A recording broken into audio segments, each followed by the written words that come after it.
గత వారం రోజులుగా తెలుగు రాష్ట్రాల్లో పొగమంచు బీభత్సం సృష్టిస్తుంది. పగటిపూట చలి తీవ్రత తగ్గినప్పటికీ తెల్లవారుజామున మాత్రం దట్టమైన పొగమంచు జనజీవనాన్ని అస్తవ్యస్తం చేస్తోంది. ముఖ్యంగా జాతీయ రహదారులపై పొగమంచు ప్రభావం తీవ్రంగా ఉండటంతో వాహనదారులు ప్రాణాలను అరచేతిలో పెట్టుకుని ప్రయాణించాల్సిన పరిస్థితి ఏర్పడింది. ప్రధాన హైవేలపై విజిబిలిటీ 10 మీటర్ల కంటే తక్కువకు పడిపోవడంతో ఎదురుగా వస్తున్న వాహనాలు కూడా కనిపించని పరిస్థితి నెలకొంది. దీంతో డ్రైవర్లు బంబేలెత్తిపోతున్నారు. గుంటూరు, విజయవాడ, హైదరాబాద్ హైవేలు అలాగే ఔటర్ రింగ్ రోడ్డు పరిసరాల్లో ఉదయం 9 గంటలైనా పొగమంచు తొలగడం లేదు. రోడ్డు స్పష్టంగా కనిపించక వాహనాలు ఒకదానికొకటి ఢీకొంటున్న ఘటనలు చోటు చేసుకుంటున్నాయి. ఇటీవల హైదరాబాద్ బెంగళూరు హైవేపై 4 లారీలు వరుసగా ఢీకొనడంతో కిలోమీటర్ల మేర ట్రాఫిక్ నిలిచిపోయింది. పొగమంచు ప్రభావంతో పలు విమాన రాకపోకలకు కూడా ఆటంకం కలుగుతుండటంతో ప్రయాణికులు తీవ్ర ఇబ్బందులు ఎదుర్కొంటున్నారు.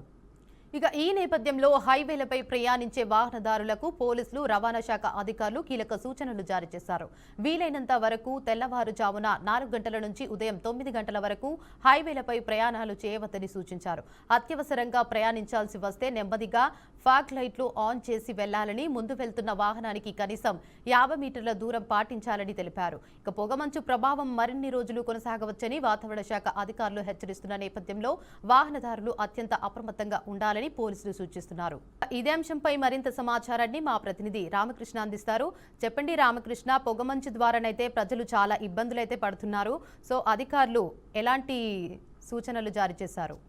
గత వారం రోజులుగా తెలుగు రాష్ట్రాల్లో వింత వాతావరణం అని చెప్పుకోవచ్చు.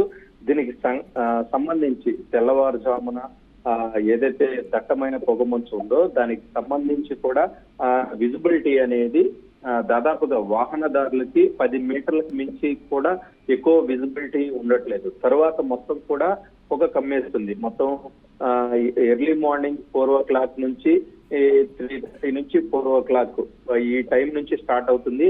ఇదైతే ఫాగ్, ఏదైతే పొగమంచు ఉందో పొగమంచు మన ఏదైతే రహదారుల పైన మెయిన్ గా బెంగళూరు హైదరాబాద్ కావచ్చు, లేదా విజయవాడ హైదరాబాద్ కావచ్చు, లేదంటే నియోజకవర్గాలలో రైతులకు కూడా చాలా ఇబ్బందిగా మారుతుంది. ఇది ఏదైతే పొగమంచు ఉందో ఈ విజిబిలిటీ అనేది ఎక్కువ దూరం కూడా కనిపించిన పరిస్థితి.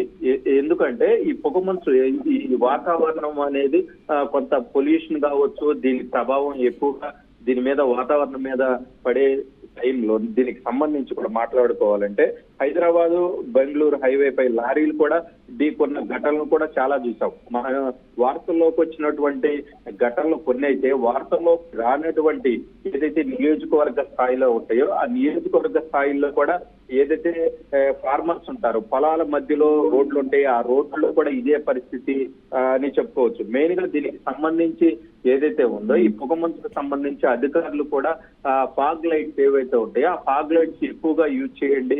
కొంత యాక్సిడెంట్ల బారి నుంచి తప్పించుకునే పరిస్థితి ఉంటుంది. మెయిన్ గా చూసుకున్నట్లయితే early morning travelling, long travelling చేసేటువంటి ఎవరైతే ఉంటారో బస్సెస్ కావచ్చు, లేదంటే హెవీ లోడెడ్ లారీలు ఏవైతే ఉంటాయో ఆ లారీలన్నీ కూడా సిటీల్లో ఎర్లీ మార్నింగ్ 6 o'clock లోపే సిటీ దాటిపోవాలనే ఒక నిబంధన గవర్నమెంట్ ఉన్న నేపథ్యంలోనే వాళ్ళు ఖచ్చితంగా ఏదైతే ఎర్లీ మార్నింగ్ 3 నుంచి స్టార్ట్ అవుతారు, మాక్సిమం సిటీ దాటిపోవాలి.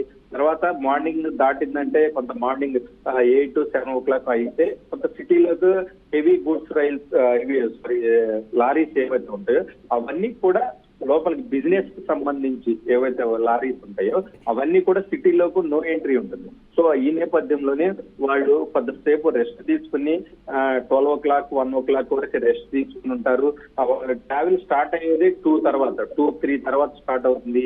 ఆ నేపథ్యంలోనే ఈ పొగ మంచు కూడా భారీ స్థాయిలో ఉంటుందో వాళ్ళకి గమ్యస్థానానికి వెళ్ళవలసిన ప్లేస్ ఏదైతే ఉంటుందో అది కొంత ఈ పొగమంచు వల్ల వాళ్ళు వెళ్ళలేని పరిస్థితి అయితే మనం చూసుకోవచ్చు. సో ఇది దాదాపుగా ఏదైతే అధికారులకు సంబంధించి ఇన్ఫర్మేషన్ ఇచ్చిన ప్రకారం సంక్రాంతి పండగ తర్వాత వరకు ఉండే అవకాశం ఎక్కువగా కనిపిస్తుంది.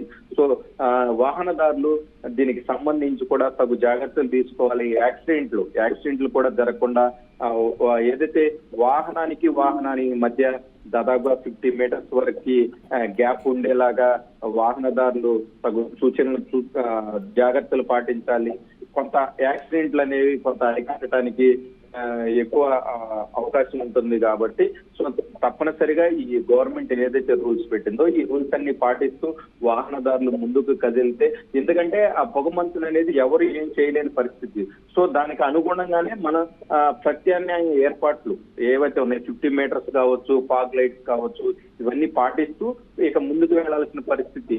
సో ఎందుకంటే పొగమంచు వల్ల ఇక ట్రావెలింగ్ అనేది ఆగిపోవాలనే పరిస్థితి కొన్ని చోట్ల. ఎందుకంటే వాళ్ళు ఏదైతే ఉంటాయో షెడ్యూల్ ఉంటుంది, లారీ సంబంధించి ఏదైతే లోపల ఉంటాయి, వాళ్ళు రీచ్ అవ్వాల్సి ఉంటుంది. సో ఇవన్నీ వాళ్ళకి నిబంధనలు ఉంటాయి. సో దానిలో భాగంగానే ఖచ్చితంగా వాళ్ళు వెళ్లాల్సిన పరిస్థితి ఉంటుంది. సో వెళ్లాల్సిన పరిస్థితి ఉన్నప్పుడు తగు జాగ్రత్తలు పాటిస్తూ ముందుకు వెళ్ళాలని అధికారులు కూడా సూచించే పరిస్థితి ఉంది. Devika, right, thank you for the update Ramakrishna.